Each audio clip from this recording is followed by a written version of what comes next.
Messieurs, bonjour, bonsoir, ça dépend de l'heure à laquelle vous allez suivre ce programme. Je suis très heureuse de vous présenter ces nouveaux numéros du magazine Congo Action Impact.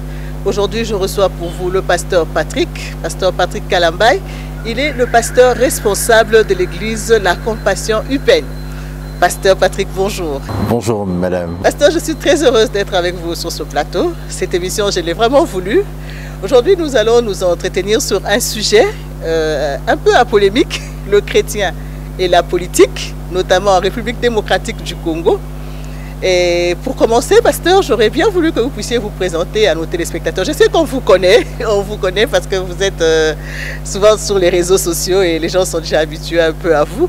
Mais peut-être qu'il y en a aussi qui ne vous connaissent pas très bien. Est-ce que vous pouvez vous présenter à nos téléspectateurs, s'il vous plaît? D'accord, je me présente. Je suis le prophète Patrick Kalambay, pasteur responsable de l'église La Compassion UPN. Voilà ce que je peux dire de moi, mais à part le fait d'être pasteur, je suis aussi expert en leadership, certifié par John Maxwell, Life and Business Coach. Voilà ce que je peux dire sur ma personne, marié et père de 2 enfants. Ok, vous êtes pasteur de l'église La Compassion UPN. Ce que j'aimerais savoir, c'est que l'on dit que la majorité des chrétiens ou des fidèles de la Compassion sont des jeunes.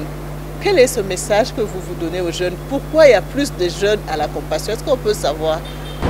Je pense qu'il y a plus de jeunes déjà dans l'essence même de la naissance de cette communauté, de cette église. Notre père, comme nous aimons l'appeler affectueusement, le pasteur Marcelo Tounassi, a commencé l'église de la Compassion étant très jeune. Je pense que déjà, une église aussi attire des personnes quand des personnes voient un modèle, une personne qui se tient comme un modèle, une image de ce qu'ils sont. Et vu qu'il a commencé cette église étant jeune, il y a eu beaucoup de jeunes aussi qui étaient enthousiasmés de voir un jeune qui prêchait l'évangile, qui professait la parole de Dieu. Et cette vague a touché au fait l'église de la Compassion qui est vraiment remplie des jeunes. Pas seulement, il y a aujourd'hui toute tranche d'âge, mais comme on dit, la majorité ce sont des jeunes. Parce que aussi, il faut dire que notre pays est un pays jeune. L'Afrique est jeune, la grande majorité de la population africaine est jeune, déjà par le taux de naissance qui est assez fort en Afrique subsaharienne, mais aussi l'espérance de vie. Vous voyez, c'est très rare dans plusieurs pays africains, nous n'avons pas de grandes espérances de vie, donc très peu de personnes atteignent l'âge de 80, 90 ans, donc les gens meurent aussi très tôt, ce qui fait que la population est jeune. Dans un pays où la population est jeune, il est tout à fait normal que l'on retrouve cet échantillon de personnes dans nos églises. Voilà pourquoi nous avons une grande majorité des jeunes. Pasteur, les jeunes, les Kuluna, les Chégué, les enfants de la rue sont aussi des jeunes. Est-ce que la Compassion s'intéresse aussi à cette catégorie de la jeunesse en République démocratique du Congo? Oui, bien sûr. L'évangile déjà, elle est pour les personnes marginales. Les personnes qui sont vraiment marginalisées par la société, c'est vraiment elles qui sont la cible, la grande cible de l'évangile de Jésus-Christ. Déjà, le Seigneur Jésus lui-même, quand il prêche l'évangile, quand vous lisez les évangiles du Christ, vous verrez qu'il se tourne beaucoup sur ces personnes qui étaient marginalisées. Donc, les prostituées, les personnes de mauvaise vie. L'évangile est venu pour sauver les personnes qui sont des rébus de la société. Et cela ne déroge pas ici au Congo, à Kinshasa notamment, quand nous vivons ce phénomène de Kuluna et tous ces enfants de la rue. L'Église est là pour ces personnes. L'évangile que nous prêchons, la parole de Dieu que nous annonçons, c'est pour attirer ces personnes, pour dire à ces personnes que malgré tous les problèmes sociaux, les problèmes familiaux, les problèmes qu'ils ont pu trouver dans la société et tout, dans l'Église, le Seigneur Jésus-Christ peut leur donner une seconde chance, une nouvelle vie, peut leur donner de l'espoir, peut leur donner de l'avenir. Nous avons souvent l'habitude de dire que la parole, le Seigneur dit, je connais les projets que j'ai formés sur vous, projets de paix et non de malheur. afin que vous ayez un avenir de l'espérance. Donc voilà le message que l'Église de Jésus-Christ prêche, et principalement les églises de la compassion. Voilà pourquoi il y a plusieurs jeunes, et tous ces jeunes qui fréquentent nos églises ne sont pas toujours des jeunes étudiants, ne sont pas toujours des jeunes professionnels, ne sont pas toujours des jeunes issus des familles nantis. Nous avons aussi au milieu de nous des jeunes, ces jeunes marginalisés, et nous faisons un effort dans la mesure du possible à les encadrer pour qu'ils deviennent utiles à la société. Que répondez-vous à ceux qui pensent que dans les églises, c'est juste les pasteurs qui s'enrichissent et que les fidèles, notamment les jeunes qui viennent, s'appauvrissent ou ne se retrouvent pas? C'est comme ça qu'ils demeurent dans les rues. Non, je crois que ce sont des préjugés. Vous voyez, dans une société, il y a toujours des préjugés. Et les préjugés sont souvent établis et véhiculés par des personnes qui sont très loin de ces structures.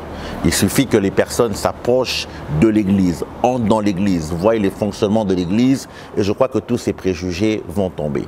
Si les pasteurs, entre guillemets, parce qu'il faudrait encore prouver que les pasteurs s'enrichissent, mais si les pasteurs s'enrichissent, et vous verrez que les pasteurs s'enrichissent parce que le peuple de Dieu s'enrichit aussi. Vous savez que dans l'Église, d'abord les pasteurs, nous ne vivons pas des offrandes. Les offrandes sont les contributions que tout le peuple de Dieu donne pour l'avancement de l'œuvre de Dieu, de l'Église, de la communauté. Mais après, il y a aussi des prescrits bibliques pour prendre en charge les personnes qui prêchent l'Évangile. Notamment, c'est que beaucoup de gens entendent parler de la dîme. La dîme qui n'est que le 1/10 du revenu d'une personne. Donc si l'on dit que les pasteurs s'enrichissent parce que les dîmes augmentent, eh bien nous croyons que les dîmes augmentent parce que le peuple s'enrichit. Parce que ce peuple qui n'a pas de travail trouve du travail, se lance dans l'entrepreneuriat, se lance dans beaucoup de choses et rapporte à l'Église le 1/10 du fruit qu'ils ont eu. Donc l'enrichissement d'une Église va de pair ou va en parallèle avec l'enrichissement du peuple ou des personnes qui constituent cette Église. Donc ce ne sont que des préjugés. La vérité est tout autre et il faut s'approcher de l'Église pour voir cette vérité. La République démocratique du Congo, on dit que c'est un pays où il y a plus de chrétiens. Plus de 80% de la population congolaise est chrétienne. Mais pourtant, quand on regarde le niveau de vie sociale, il y a un sérieux problème. Il y a des problèmes de l'emploi, il y a des problèmes, en tout cas au niveau de vie sociale, le niveau de vie est encore trop bas. Comment on peut expliquer cela? Alors, on peut expliquer cela par le type de message qui est prêché. Exactement, parce que l'on peut dire que le pays a 80% des chrétiens, mais le christianisme, c'est un tout. Le christianisme, c'est un sac où il y a plusieurs choses à l'intérieur. Aujourd'hui, il y a plusieurs confessions chrétiennes, plusieurs communautés chrétiennes, plusieurs communautés ecclésiastiques. Et chaque communauté a aussi une doctrine et des messages qui sont prêchés à leurs fidèles. Alors je pense que c'est un problème de qualité de message. Si nous prêchons réellement le message du Christ, eh bien, nous devrions voir des changements. Nous avons ce constat malheureux de voir qu'il y a 80% des chrétiens, mais le pays sombre toujours dans les mots que nous ne cessons de décrier, tels que la corruption, la mauvaise gouvernance, la mauvaise gestion des deniers publics. Et tout ça, ce sont des hommes, ce ne sont pas des machines qui dirigent les compagnies, qui dirigent les structures, que ce soit étatiques ou privées. Ce sont des hommes et des femmes. Et ces hommes et des femmes qui vont à l'église. Alors il faut se poser, qui sont chrétiens. Voilà, alors quel type de message ces personnes entendent dans les églises? Et c'est ça le problème. Voilà quand nous devons revenir à l'évangile de Jésus-Christ. Voilà pourquoi c'est un grand credo que nous avons reçu de Dieu, cette mission de prêcher la vérité, de dire la vérité. Car celui qui est, je pourrais dire, qui est mis en face de la vérité c'est comme un miroir qui permet à la personne de se regarder et de voir si cette personne, sa vie est conforme à la parole de Dieu. Et si nous n'offrons pas au peuple de Dieu ce miroir pour qu'ils se mirent et voient si leurs actions sont conformes à la parole de Dieu, eh bien nous aurons des mauvais chrétiens. Et des mauvais ou des faux chrétiens, c'est un danger pour la nation, parce que ça va créer des hypocrites, des personnes qui prétendent servir le Seigneur, mais qui n'obéissent pas à sa parole. Or, si nous obéissons à la parole de Dieu, déjà, il y a par exemple le vol. La parole de Dieu enseigne que le vol est un péché.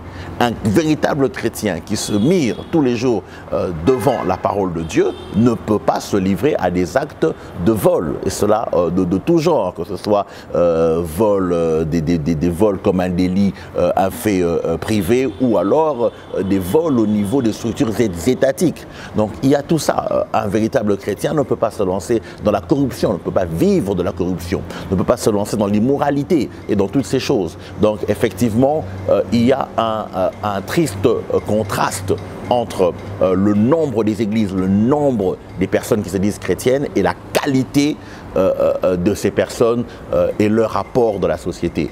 Mais voilà, c'est un défi de l'Église et nous avons, par la grâce de Dieu, relevé ce défi en annonçant aux personnes la vérité. Et nous croyons qu'il y aura des changements et que des changements sont en train de prendre place. Nous le croyons. Et que répondez-vous alors à ceux qui pensent que les chrétiens ne peuvent pas faire de la politique, ne peuvent pas s'impliquer en politique? Moi, je crois que c'est encore une, je ne pourrais pas dire mauvaise, mais une autre interprétation des Écritures. Bonne ou mauvaise?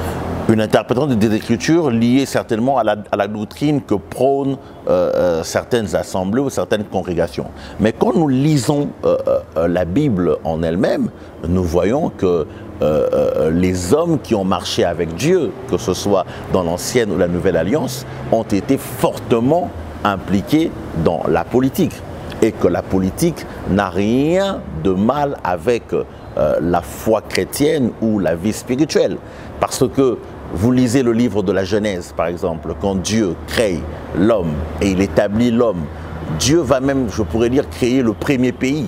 La Bible nous parle d'un premier pays, parce que le jardin d'Éden a des limites, a des frontières.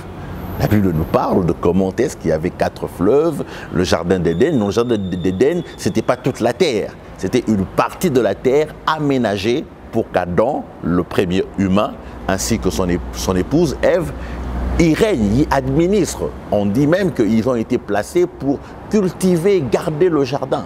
Donc ils jouaient déjà un rôle de gestion de la cité. Or, la politique se définit tout simplement comme la science qui enseigne la gestion de la cité. C'est la gestion de la cité. C'est la gestion de la cité. Et on peut voir cela dans toute la Bible. Il y a plusieurs récits des hommes, comme je dis, qui ont marché avec Dieu et qui ont été fortement impliqués dans la politique. On parle de Joseph, par exemple, qui fut gouverneur, on dit premier ministre en Égypte. Il a occupé un poste purement politique. Mais on parlera de lui plus tard dans les Écritures comme étant prophète. On parlera de Moïse. Moïse a carrément joué un rôle de chef d'État en Israël, en établissant une constitution. La loi qui a été donnée aux enfants d'Israël était la constitution même du peuple d'Israël à l'époque. Et Moïse a joué le rôle d'un chef politique. Plus tard, après Moïse, viendra Josué et les juges vont être établis comme des administrateurs politiques. C'était des hommes de Dieu, mais qui administraient Israël sur le plan politique. Après viendra le temps des rois, David, Salomon, toutes ces personnes que l'on connaît, qui étaient des hommes qui marchaient avec Dieu. Est-ce qu'il y avait aussi la magie? Parce qu'actuellement, on dit que les chrétiens ne peuvent pas aller en politique parce que la politique est liée à la magie, à la sorcellerie. Je peux aller même plus loin, comme je dis, parce que les exemples que je donne tout à l'heure, certaines personnes diront même, ce sont des exemples de l'Ancien Testament. Qu'en est-il du Nouveau Testament? Mais même dans la Nouvelle Alliance, par exemple, quelqu'un comme Paul, le Seigneur appelle Paul et dit à Paul qu'il sera son témoin devant les rois. Alors, ma question, c'est si Paul va témoigner de Jésus devant un roi et que ce roi accepte de donner sa vie à Jésus, ce roi devra-t-il abdiquer après parce qu'il a donné sa vie à Jésus? Et ces personnes qui disent que la foi chrétienne ne peut pas s'allier avec la politique. Bon, Paul qui a été envoyé pour témoigner devant les rois. Alors il arrive, il témoigne devant un roi comme il a fait devant le roi Agrippa. Et celui-ci accepte la foi. Devra-t-il abdiquer? Dire, puisque je suis maintenant chrétien, j'abdique ma position de roi parce que ce n'est pas compatible à la foi chrétienne? Non, c'est compatible à la foi chrétienne. Alors parlons maintenant de la magie. Écoutez, la spiritualité, c'est quelque chose qui occupe une place dans la vie de chaque être humain. Pasteur ou pas pasteur. Il n'y a pas que les pasteurs qui sont spirituels. Et il y a aussi, dans la spiritualité, on trouve des gens de partout. Dans les églises, nous avons des médecins, des militaires, des ingénieurs, des architectes, et même dans les sectes occultes, il y a tous ces gens. Il y a des architectes, des médecins. Donc, il y a des médecins chrétiens et des médecins occultistes, des médecins fétichistes, des médecins qui croient au vaudou, et ceux qui sont aussi athées, qui ne croient en rien. Donc ça, c'est des phénomènes que l'on trouve dans toutes les sphères de la société. Chacun a le droit d'avoir sa spiritualité. Alors, il est vrai qu'en politique, il y a aussi de ces personnes qui ont une spiritualité sombre ou douteuse, qui sont dans des sectes occultes, qui pratiquent la magie, d'où ils disent que de leur magie et de leur fétiche, de toutes ces choses, ils tirent le pouvoir.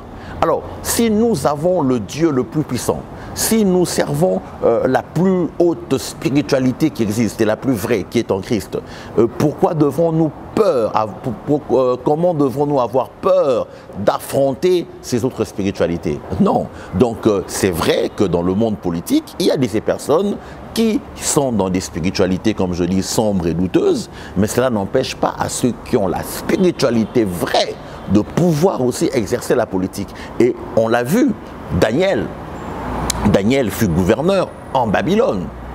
Joseph, dont je citais tout à l'heure le nom, a été gouverneur en Égypte. L'Égypte, qui est même connue, même dans les mondes ésotériques, l'Égypte est connue comme le berceau de presque toutes les sciences ésotériques, les sciences mystiques qui existent dans le monde.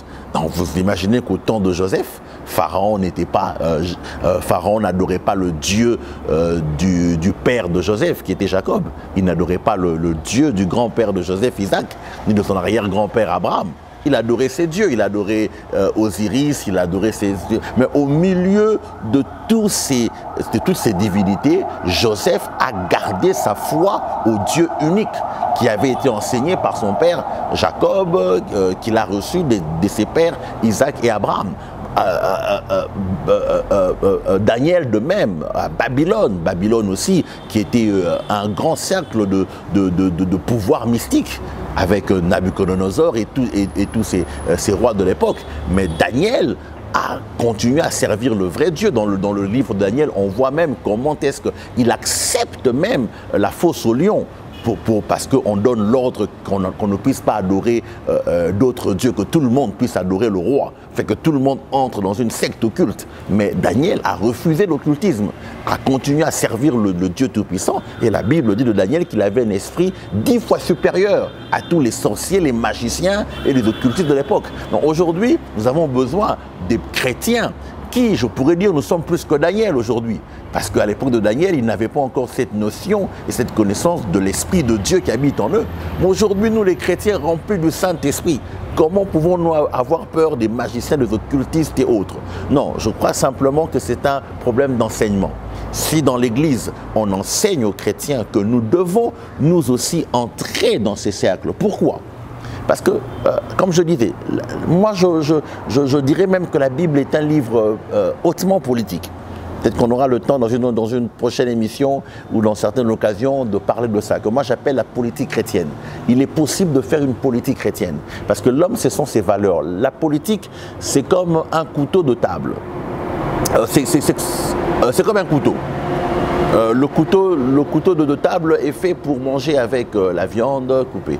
Mais il peut arriver qu'un psychopathe prenne ce couteau de table et tue avec son épouse. Vous n'allez pas interdire aux gens les couteaux de table parce qu'un psychopathe a tué son épouse avec ce couteau de table. Parce qu'en réalité, le couteau de table est fait pour avoir un repas, pour manger un repas. Donc, il en est de même avec la politique. La politique en soi, en elle-même, elle est neutre, elle n'est pas mauvaise, elle n'est ni mauvaise ni bonne. Mais c'est la personne qui pratique, c'est le politicien qui est soit mauvais ou bon. C'est le politicien qui est soit sorcier ou chrétien. Alors maintenant, si nous avons beaucoup de politiques sorciers ou beaucoup de politiques mauvais, il faut que des politiques bons, des politiques chrétiens entrent dans cette affaire. Donc c'est aussi un des aveux pour l'Église, au fait. Quand les chrétiens ne veulent pas se lancer en politique, eh bien, la conséquence, c'est aussi ce que nous vivons. nous vivons aussi tout ce que nous décrions parfois, c'est parce qu'il y a peu de ces personnes de valeurs, de ces personnes qui ont des valeurs morales, des valeurs chrétiennes. Comme la Bible dit, quand le juste se multiplie. Exactement. Quand le juste se multiplie, le peuple est dans la joie. Mais quand le méchant se multiplie, le peuple gémit. Effectivement. Alors, par rapport à ça, pasteur, j'aimerais vraiment que vous puissiez vous adresser aux chrétiens. 2023, c'est une année électorale. Qu'est-ce que vous dites? Quel message vous pouvez lancer aux chrétiens qui hésitent par peur de perdre leur foi, de s'engager en politique? Je dirais qu'effectivement, quand vous dites 2023 est une année électorale, il faudrait que les chrétiens, les chrétiennes qui ont cet appel, et c'est une question aussi d'appel, de vision, de vocation. Ce n'est pas tout chrétien qui doit se lancer en politique, mais celui qui en a l'appel et la vocation. Si vous sentez que vous avez un appel et une vocation politique, eh bien n'hésitez pas. Il est temps de pouvoir aussi se lancer et de pouvoir prêcher par l'exemple, d'être ce modèle. Si nous décrions la corruption, eh bien soyez ce dirigeant d'entreprise publique, ce mandataire public ou cette personne du gouvernement qui ne va pas s'adonner à ces pratiques, qui va être un exemple pour les autres. Donc il faudrait que les chrétiens puissent en grand nombre se lancer en politique pour établir des bases d'une bonne gouvernance. Les autres ont comme des loges, ils ont comme des pères spirituels qui les accompagnent. Il y a des sectes maintenant. Pour être en politique, il faut appartenir à telle loge, il faut être avec tel, je ne sais pas moi, mentor et tout ça. Les chrétiens peuvent compter sur qui? Non, pas forcément. Les chrétiens peuvent compter sur nous, les pasteurs des églises. Nous sommes d'ailleurs aujourd'hui, cette appellation et c'est qui a le plus de succès. On parle de nous comme des pères spirituels, des daddies. Nous sommes des pères spirituels. Alors vous avez un pasteur dans votre église, c'est votre père et il est là pour vous conseiller, pour prier pour vous. Et je pense aussi que les choses changent. Aujourd'hui, je peux le dire, nous avons quand même aujourd'hui à la tête de l'État un président de la République qui professe ouvertement sa foi chrétienne.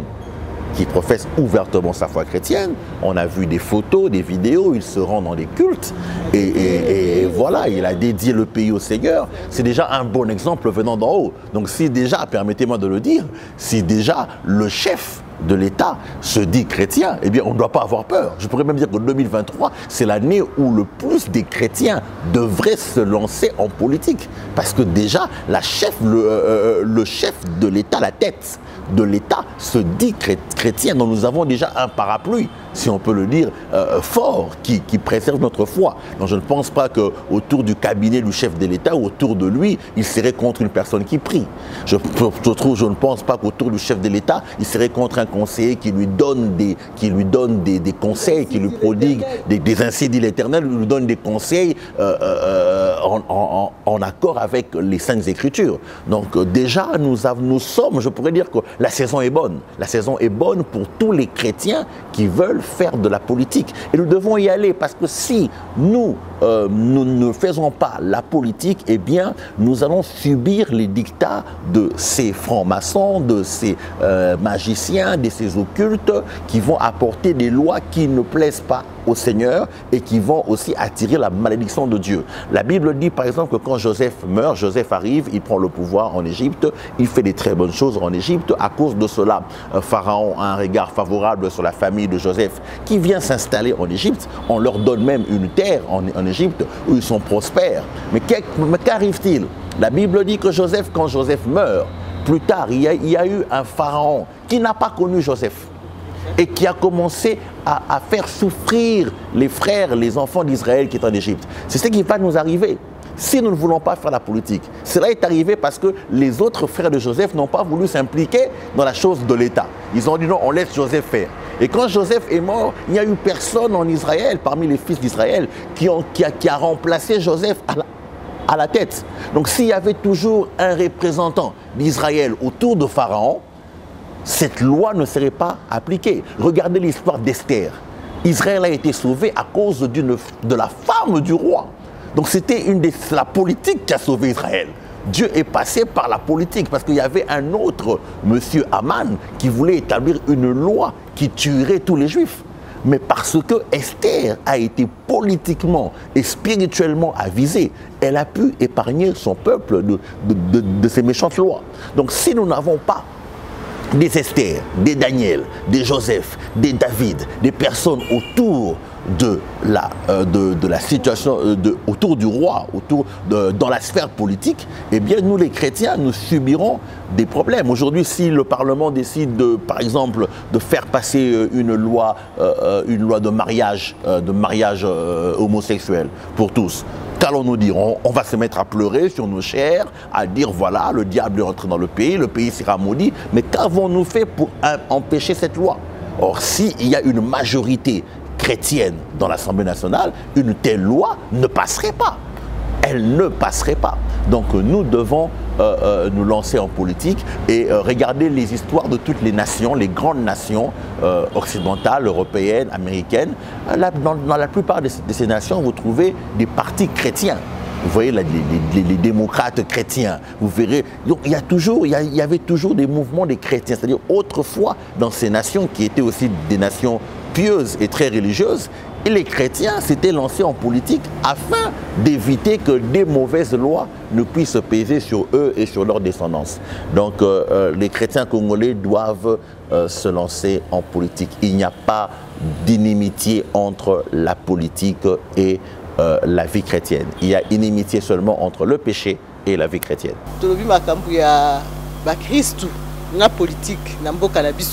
Est-ce que mon Christ aurait côté la politique, tout mon Christ aurait côté la politique té. Au pesa ya na mutuna wana peut-être au pesa pe moi maloba moke pour na bachege pour na bakuluna message nini la compassion ezana ngo pour na bango pour les enfants de la rue pour to yebi compassion ezana lokola église oyo elingi babilenge milenge mingi message nini compassion ezana ngo pour na bilenge pe pour na bayo oyo baza ko banga kokota politique balobi kuna makamuza ya soloka makamuka ya mabe balingi na bango ko bebisa kondima na bango te. Ndenge na lobi na kobanda liboso na motuna mibale mpona bandeko na biso bana na biso baninga na biso oyo bakoti na kati ya vi ya mobulu vi ya kuluna nyonso wana biso ecclesia tozali koteya maloba na nzambe ke nzambe alingi bango mpe akoki kopesa bango lisusu nzela mosusu ya kolanda mpe église esalaka nyonso na mateya nango na misala nango pour na kobenda ba jeune wana so mon église de la compassion ko mona ba jeune basé belé l'action ba jeune ezalaka jeunesse ezali pour la babilenge oyo to sunga bilenge na ba conseil na mateya po te batambola malamu pe to sunga bango pe na koyeba misala kaka mateya te mais même misala tango ba jeune bazali ko bilenge bazako kota na ba chorale bazako yekola ko beta nzenze ko beta guitare tout ça bazako yekola mosala moko e ko sunga bango lobi pe bazwa ya bango kasi mutuna wana pe memi biso na likambu ya ba Kristo na politique lelo pe to tare ko mona bilenge belé bakoti na kati ya bitumba bakoti na kati ya kuluna pe makambo wana nyonso mabe ezali quelque part pour être politique ya malamu ya encadrement ya jeunesse pe ezali te na kati ya mboka to ezali politique ya malamu penza to uti na mikakatano politique ebele ya solo makambo ezali kokende liboso kasi peut-être na moi malembe na vitesse ou toujours lukela ngote kasi soki pe mboke vandi si makambo mboke vandi ke politique vandi social vandi misala pe ye tokomona pe biloko wana nyonso ekobanda pe kosila malembe yango wana tozali koloba ete soko tangi na mukanda na nzambe esika moko te nzambe aboyi bana na ye basali na ye bayebana kosala politique soko tangi na biblia mobimba kobanda mukanda na genèse ti mukanda apocalypse okomona ete oyo nzambe ebele basalaki mpona mboka na bango lisolo ya Israël ancien testament eza lisolo ya nzambe na mboka pe bana basala nzambe bakambaki mboka bazali ebele David ndakisa David Salomon ata tango bakendaki na mboka bapaya esika oyo nzamba zalaki babado komisa nzambe esika soloka ezalaka ezaki makasi pe baye politique mingi bazaki na kata soloka kasi ba oyo nzambe pe bakotaki na kati lokola Joseph na mboka Egypte, Daniel na mboka Babylone pe soko tangi pe na mokanda sika pe ya Nouveau Testament okomona pe ba oyo nzambe baselaki nzambe na kati ya politique nzamba dotinda Paul azo ba Paul koteya ozala mopangalisi sango malamu ti na bakonzi koteya na bakonzi soki Paul atei mokonzi ezate po mokonzi atika ki bokonzi na ye kasi akoma moklistu wana azali mokonzi pona nini na nzela ya bwanya molimo mosantu akoyeba na kokamba mboka malamu Paul pe asengi biso bakristu to bondela pona bakonzi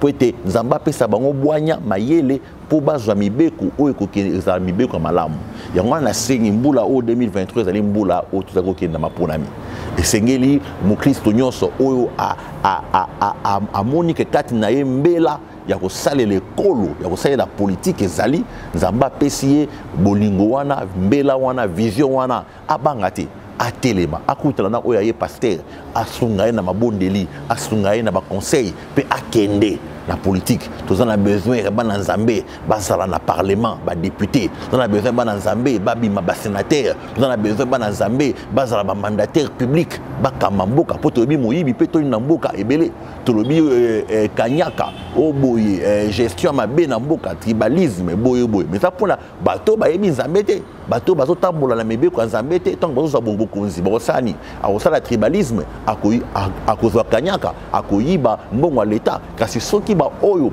ba yebi mibe ko nzambe olobi ke osengeli koyiba te osengeli ko sala boye te ba komi pe na kati ya politique ba ko appliquer ba valeur wana misala wana malamu na politique en mboka pe to mona mboka eza okende liboso et puis na lobi na ba Kristo toza na saison toza na tango malamu pour mokonzi mboka na biso lelo azali mo Kristo azali komitali saleti mo Kristo engagé azali tozo mona ye na bakilte apesaki mboka na mboka nzambe nous toza na moto moko lelo akoki kopekisa biso te to sela nzambe wana to sala politique donc totika koloba ete soloka eza na politique soloka eza na mokili mobimba soloka eza kaka na politique ete soloka eza pe na ba oyo lelo pe na ba pasteur musu baza kosalela soloka bazali donc koloba ke soloka eza na politique to kene politique tete biso de sengeli to kene tozali mwinda pe mungwa ya mokili oyo biso de photo pesa sai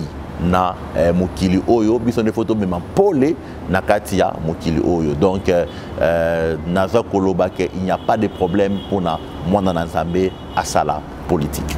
Mesdames, Messieurs, merci d'avoir suivi cette émission. Vous l'avez sur Sen BDJ le samedi à 18h30 et la rediffusion, ça sera le lundi à 18h30. Vous l'avez également sur notre chaîne YouTube. Merci de nous avoir suivis et à la prochaine.